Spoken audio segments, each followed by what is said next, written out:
In central Uganda, of course, the men there do polygamy. Polygamy, I think. Yeah, is even only- in northern part of Uganda, like it's something. It's okay. Like it's okay to have more than one wife. Uganda is big, and when you say Waganda, you mean the Baganda. They're only in central part of Uganda. That's the first thing you should know, that not all Ugandans are Waganda. Food is respected a lot. If you're cooking food, don't squat at the food. Kneel. If you're my subscriber and you're watching, please subscribe to this channel. Subscribe. If I find you come at your home, I find you eating, I don't greet you. I don't greet people who are eating that, oh, how are you? How is it? No. Either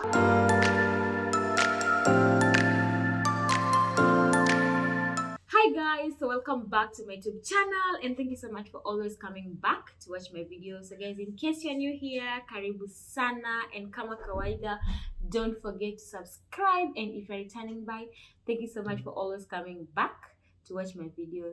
Guys, meet the one and only. Hey guys, I'm Africannyako, my channel's name, and my name is Esther. A Ugandan YouTuber, yeah, content creator, yeah. and international content creator. Wow. Oh lord, I'm kidding. Guys, but anyway, she's an international content creator. Today is so sad because she's almost leaving Mombasa. I don't wanna leave.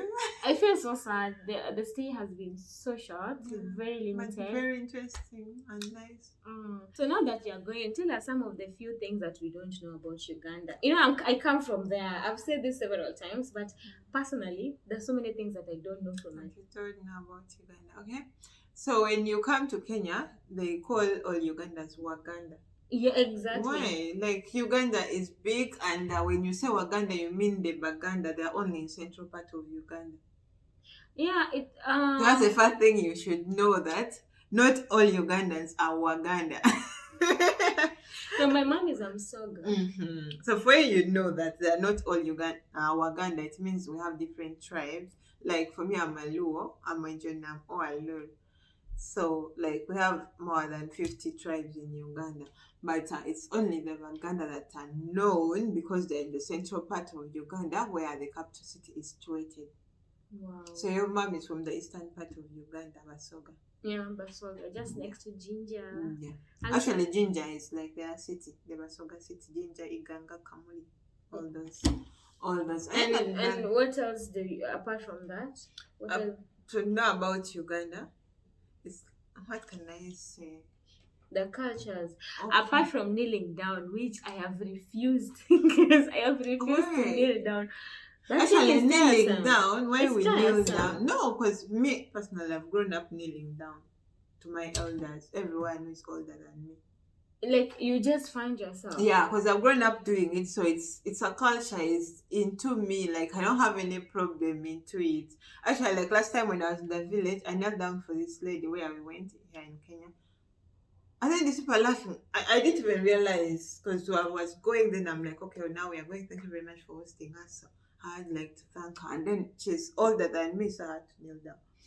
In Rwanda, when I was like serving food, so I knelt down these people, their family. And they were all like, what is this? This is something that shocked me. But I think nowadays people know. I don't think if people get and in Uganda, like all the tribes do that. Not only one tribe. All tribes kneel. Really? Yeah, even now for your husband. Like you cannot serve your husband food when you're standing. Like who does that? Like your husband will call your family and tell you, auntie, didn't you teach this kid like manners, your daughter? Like, you have to kneel when you're receiving something from your husband, when you're giving him something. But anyway, your kids have to kneel to you when they are greeting you. Your kids? We have grown up kneeling. No, but initially I thought it was only ladies who does that. But it applied to both genders. Yeah. Even the small boys, they have to kneel. Yeah, the boys until they are like grown. But then in Baganda, however much you've grown up, like even if you're 60 years and your mother is 80, you still kneel for the mother, but not for the father. Because for the father, they are now men to men. But your mother, like in Buganda culture, they teach them to respect a woman. Wow, even for the ladies, we grow up knowing that a man is there to provide for us and to protect us. So you have to respect them. And then for you, your job is to be submissive to them. Wow. Yeah. That's why Ugandan women are always so submissive. This is an observation I made. Like, they're so submissive to men, to anything else. Because they teach you, like, this is the thing that they've been feeding you from when you're like 8 years. If you, for example, for a kid, let me say 10 years, if she doesn't wash the clothes well or utensil, the parent, the mother, will be like, you, the way you don't even know how to wash plates, huh? Or utensils, who will marry you? You don't Really? understand? Like, yeah, most parents do that. It's really not right, but it's the tradition. And so the kid, like a girl, shall grow up knowing that, okay, my duty is to learn this because I have to do it for someone in the future. You understand? But it's also so great. I think this is something like, it's like a more of a culture. Yeah, it's a culture, especially in the central part of Uganda.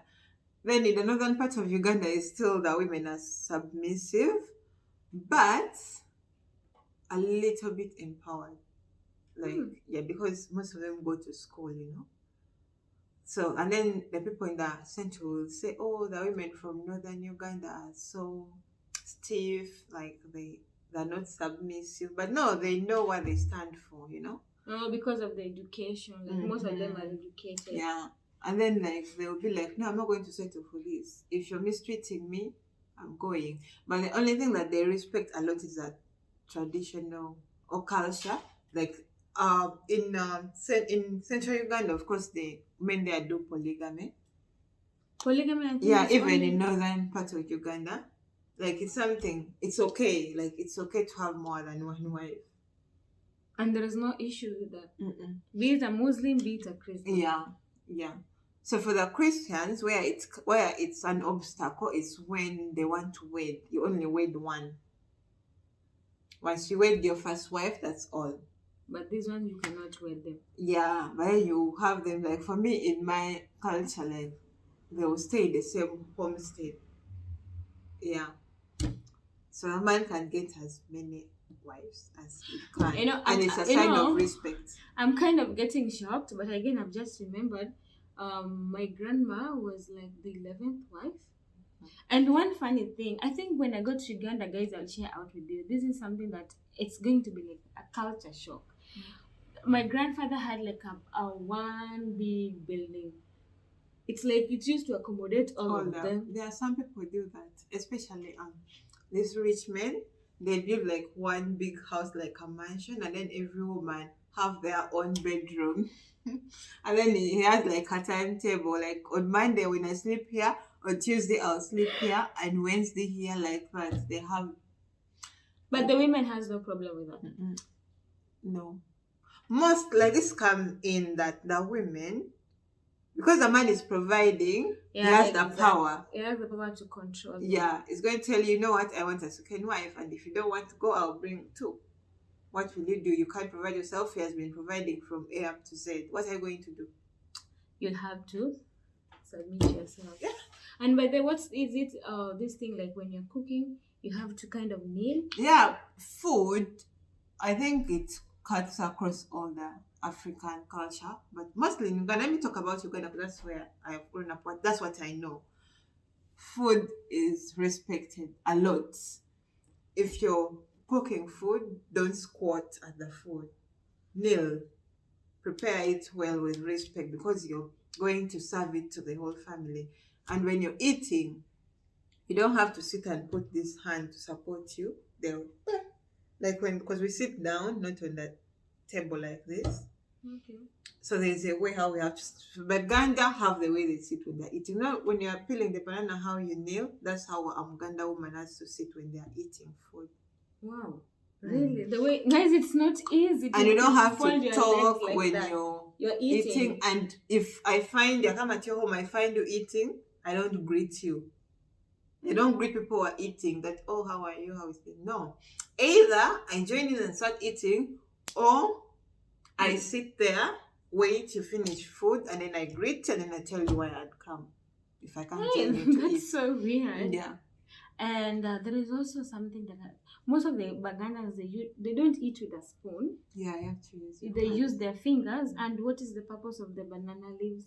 Banana leaves are used for steaming food. Like they keep the food warm and they steam it. So Even most cooking on time, them. yeah, cooking on them. And then if they, instead of getting like a tray, they just use the same banana leaves to serve food. Put there. And they eat in a group. It's called chijuliro. Chijuliro is like a group of people, like the whole family sit together, and then you get a small banana leaf and you use to like serve food. Wow, that's so when I visit my grandma, I will call you, then I'll explain to everyone bit by bit. Anyway, what else should we know about Uganda? Let me see. I have a lot of things like in my head. What can I say? Apart from being kind, guys are so kind. Oh, to be honest, like Uganda women are so kind, very kind as compared to Kenyan. I think what can we talk about? Dating, anything? Like in Uganda, they like brown skin girls. Yeah, if you're brown skin, really, men, that's why most Ugandan men date Rwandese women. And it's true. But even most Ugandan women... Tell me, guys, if I'm lying. If you're Ugandan, tell me. Most Ugandan women bleach a lot their skin color. That's because of the pressure that is coming from the society. Because the men, like the standard of beauty there is... I don't really try to understand it. It makes people lose their self-esteem. So they have to bleach. Because I'm dark-skinned and then... someone else is light skin and I get a boyfriend, he dumped me, he go for a brown skin girl. I'm going to lose my self-esteem. I'm going to blame it to myself that, oh, I'm dark, that's why he left me. So they have to bleach. Yeah, like if a man has a brown skin guy, a babe, they'll always talk like in a group, that guy has a babe. She's brown. Oh my goodness. That's so sad. They have to accept as they really are. And then if you're dark, they'll be like, that guy got her. That guy shows off, but his girlfriend is even dark. That's so discriminating. Yeah, that's how it is. So that's why I've been working in Kenya, but not a lot of people have bleached. In Uganda, out of 10, you'll find at least 2 people that have bleached in the city. Kenya, maybe Nairobi part, but in the coastal part, most of the people here are like. So this one, if Ugandan men come here, I'm sorry to say this, but they will get them. They'll go mad. They'll be looking. Be like, oh, I go with this one, I go with that one. I'm sorry, my Ugandan brothers, but this is true. I've been in Kampala like for 4 years when I was at school. So yeah, I've experienced all of this. Imagine someone looked at me one day, me and my friends are light skinned, like very light. All my friends, I think. Yeah, I think all my friends are light skinned. I'm the dark one. So when they all got their guys were at the party, they're talking. Then this guy said, but you people, you see this black skinned girl? She's also beautiful.